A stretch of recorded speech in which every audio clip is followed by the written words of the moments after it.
Assalamualaikum warahmatullahi wabarakatuh. Saya dari kelompok 6 ingin menjelaskan tentang komunikasi dalam mencari pekerjaan.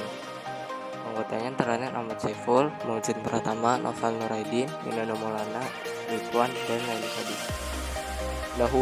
Dahuluan, jika kamu ingin sukses di dunia kerja dan memiliki karir yang cemerlang, sebaiknya ketahui dulu cara melakukan komunikasi yang efektif. Dengan memiliki kemampuan komunikasi yang baik, tentunya akan membantu kita berkolaborasi serta menjaga hubungan dengan atasan dan rekan kerja.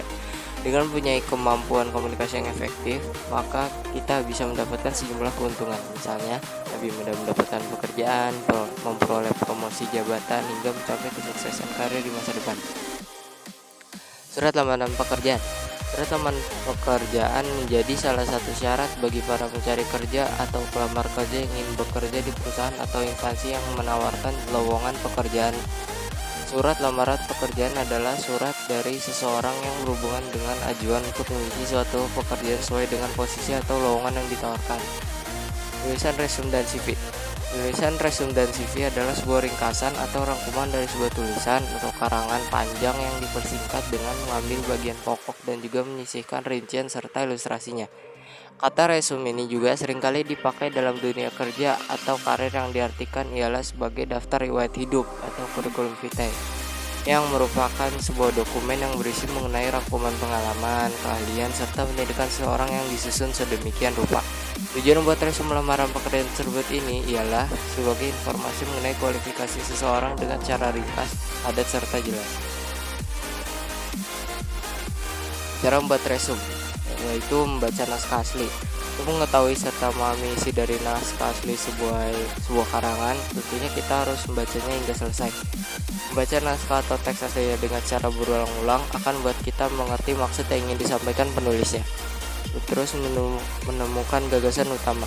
Dalam membaca karangan atau tulisan dengan cara berulang-ulang, tentunya kita akan dapat menemukan gagasan utama atau pikiran utama tulisan tersebut.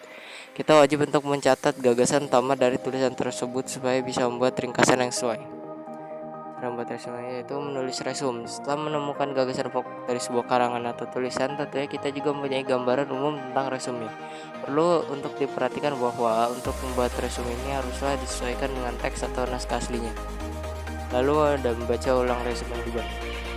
Selanjutnya, setelah resume itu selesai dibuat, maka pembuat resume itu juga harus membacanya kembali untuk meriksa apakah terdapat kesalahan penulisan. Presentasi bisnis. Presentasi bisnis yang baik akan memberikan dampak yang baik pula bagi lembaga atau institusi. Oleh karena itu, presentasi bisnis harus dilakukan persiapan secara matang sehingga tujuan presentasi bisnis yang efektif dan efisien tercapai. Seorang presenter yang melakukan presentasi di hadapan pemirsa tentunya memiliki tujuan tertentu yang ingin dicapai. Untuk mencapai tujuan tersebut, seorang presenter perlu mempersiapkan diri dengan sebaik-baiknya, baik yang berkaitan dengan persiapan mental, pemahaman materi yang ingin disampaikan, alat bantu yang digunakan, dan pemahaman yang baik terhadap audiens. Wawancara kerja. Wawancara kerja merupakan tahapan yang harus dilalui oleh mereka yang sedang mencari pekerjaan atau mendapatkan pekerjaan baru. Tujuannya agar Anda mendapat gambaran seperti apa pertanyaan saat wawancara kerja, lalu membuat jawaban yang sesuai dengan pengalaman dan pendidikan Anda. Negosiasi. Negosiasi adalah suatu kegiatan yang dilakukan guna mencapai suatu keadaan yang dapat diterima kedua belah pihak. Negosiasi seringkali muncul ketika kepentingan seorang maupun kelompok tergantung pada perbuatan orang atau kelompok lain yang juga memiliki kepentingan yang sama. Dengan begitu harus dicapai kesepakatan melalui negosiasi. Negosiasi juga adalah sebuah cara yang ditempuh untuk mendapatkan suatu keputusan atau kesepakatan bagi kedua belah pihak melalui cara komunikasi yang baik serta diskusi yang baik. Sekian dari kelompok kami. Wassalamualaikum warahmatullahi wabarakatuh.